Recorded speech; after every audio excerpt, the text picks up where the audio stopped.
तमाम साढ़े वेखण वालियां नूं सुनन वालियां नूं अस्सलाम वालेकुम। अज दी वीडियो जनाब वाकया है मूसा अलैहिस्सलाम दे दौर दा।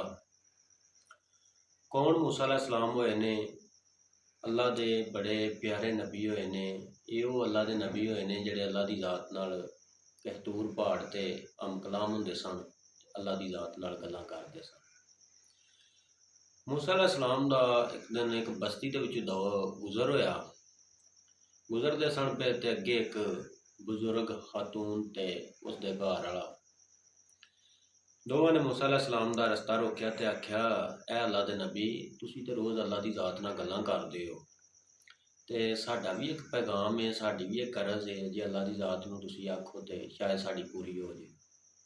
मूसा अलैहिस्सलाम ने आख्या, कोई गल नहीं, मैं अल्लाह नाल गल करां तां तुसीं अपनी गल दसो।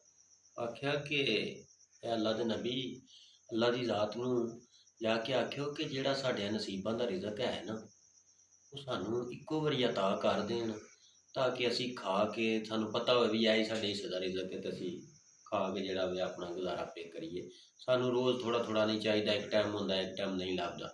साडे हिस्से दा जिहड़ा रिज़क है सानूं इक्को वारी अता कीता जाए। मूसा अलैहिस्सलाम ने आख्या, कोई गल नहीं, मैं जाके अल्लाह दी ज़ात नाल तुहाडी भी गल जरूर करां। टुर गए, जाके अल्लाह की बारगाह च पेश होए, हाज़र होए, गुफ्तगू शुरू हो गई। जेड़े उन्होंने मामलात सन अल्लाह की ज़ात नाल, क्यों अल्लाह के नबी सन ते अल्लाह की ज़ात जिन्हों ताकत बख्शे, जिस तरह चाहे अल्लाह की ज़ात उस तरह पे कराती है। जब अपनी गलबात मुकी तो आख्या, या इलाही, एक पैगाम है, एक गरीब जोड़ा है उन्हों की तरफों कि अल्लाह की ज़ात नूं आख्यो कि जिहड़ा साडे नसीबां दा रिज़क है सानूं इक्को वारी अता किया जाए। असी रोज़ थोड़ा थोड़ा सानूं नहीं चाहिए कि एक टाइम साढ़े कोल हुंदा ते एक टाइम नहीं हुंदा। अल्लाह की ज़ात ने आख्या, ऐ मूसा, कोई गल नहीं, उन्होंने आखी तुहाडे हिस्से दा रिज़क तुहानूं इक्को वारी अता कर दिता जाए। क्यों? वाहदहुल ला शरीक, उहदा कोई शरीक तो कोई सानी नहीं। अल्लाह की ज़ात इंसान नाल की पूरी कायनात बनाई सू, आसमान ते फरिश्ते बनाए सू, कोई भी चीज़ बनाई सू अल्लाह की ज़ात ने जिस तरह चाहना उस तरह उन्हें हो जाना है। अल्लाह की ज़ात नूं इक्को वारी जिहड़ा उन्हां दे हिस्से दा रिज़क है सी अता कर दिता। उन्हें एक दिन रज के खाधा, 2 दिन रज के खाधा, 3 दिन रज के खाधा। तो ज़्यादातर तुसी लोग इस गल नूं बड़ा बरीकी नाल समझदे हो कि कोई चीज़ जब बहुत मकदार दे विच ज़्यादा अगे इंसान दे पई होवे ना, तो अखां ही नहीं सिर्फ रजदियां हुंदियां, बंदे दा मन रज गया हुंदा। उन्हें 3-4 दिन रज के खाधा ना, ते खाण तो बाद मियाँ बीवी ने सलाह की कि क्यों ना जिहड़े साडे बस्ती वाले ने इन्हां नूं भी दावत दी जाए, तो क्यों साढ़े को तो नहीं मुकना, तो असीं तो खा खा के साडा तो मन ही रज गया। ना बस्ती वाले दावत दी, बस्ती वाले आना शुरू कर दिता, उन्होंने लंगर वरताना शुरू कर दिता। वो जिन्ना वरतान उन्होंने पिछू होर वध जे, जिन्ना वो आवाम नूं खुआन उन्होंने होर वध जे। दिन मूसा अलैहिस्सलाम दा गुजर होया ते पुछया, इत्थे की हो रहा है? आख्या जी, इन्होंने सबील लाई है, लंगर लाए है, जिदा दिल है आके पकया पकाया खा के भी जाए तो नाल भी लै जाए। मूसा अलैहिस्सलाम पुछया, तुसीं ते रिज़क मंगदे सो भी साडे हिस्से दा सानूं इक्को वारी लभ जे, ते तुहाडे कोल ते रिज़क पिछू मुकन च नहीं पिया हुंदा।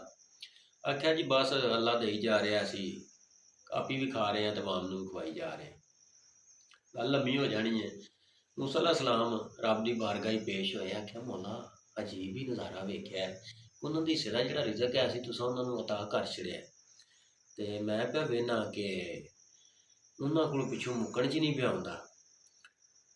अल्लाह की ज़ात ने आख्या, वे है मेरे नबी मूसा अलैहिस्सलाम, मैं उन्हां नूं अता कीता सी ना जिहड़ा, उन्होंने मेरे राह ते हर छड़िया। वो जिन्ना मैं रिज़क उन्होंने देना, उदू दूना वो मेरे ते कर्ज चाड़ छड़दे ने। वो जिन्ना मैं उन्होंने रिज़क अता करना, उन्ना वो मेरी महलूक च वंड दिंदे ने, मैं फिर मैनूं उन्होंने ज़्यादा देना पै जांदा, क्यों उन्हों मेरे ते कर्ज आ जाता। गल करन दा मकसद ये सी, ये वाकया सुनाने का मकसद ये सी कि रमज़ान शरीफ है, शायद हो सकता सुबह पहला रोज़ा हो, ठीक है, अगर सुबह पहला रोज़ा हो तो अल्लाह की ज़ात पे आंदी है कि मैं हर इंसान का रिज़क रमज़ान के महीने दे विच डबल कर छड़ना। कि तुसीं वेख लियो, अक्सरीयत दे विच जेड़े बहुत गरीब लोग ने, ਜਿਨ੍ਹਾਂ ਨੇ ਸਮਝੋ ਕਿ ਮਹੀਨੇ ਦੇ ਵਿੱਚ ਵੀ ਕਿਸੇ ਇੱਕ ਦਫਾ ਗੋਸ਼ਤ ਨਹੀਂ ਕਦੇ ਪਕਾਇਆ। ਅੱਲਾ ਦੀ ਜ਼ਾਤ ਪੂਰਾ ਰਮਜ਼ਾਨ ਉਹਨਾਂ ਨੂੰ ਵੀ ਰੋਜ਼ ਗੋਸ਼ਤ ਪਈ ਖਵਾਉਂਦੀ ਹੈ। ਅੱਲਾ ਦੀ ਜ਼ਾਤ ਇਹਨਾਂ ਇਨਸਾਨ ਦਾ ਰਿਜ਼ਕ ਵਧਾ ਛੱਡਦੀ ਹੈ। ਤੇ ਅੱਲਾ ਦੀ ਜ਼ਾਤ ਕਹਿੰਦੀ ਵੀ ਇਹ ਇਨਸਾਨ ਅਗਰ ਤੂੰ ਚਾਹੇ ਨਾ ਤੇ ਤੂੰ ਮੇਰੇ ਤੇ ਕਰਜ਼ ਚਾੜ ਸਕਦਾ।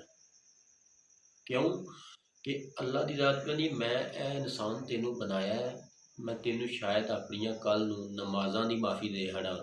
ਤੂੰ ਰੋਜ਼ੇ ਰਮਜ਼ਾਨ ਆਇਆ, ਤੂੰ ਰਮਜ਼ਾਨ 'ਚ ਰੋਜ਼ੇ ਨਹੀਂ ਰੱਖੇ, ਸ਼ਾਇਦ ਤੈਨੂੰ ਉਹਨਾਂ ਦੀ ਮਾफ़ੀ ਦੇ ਛੜਾਂ।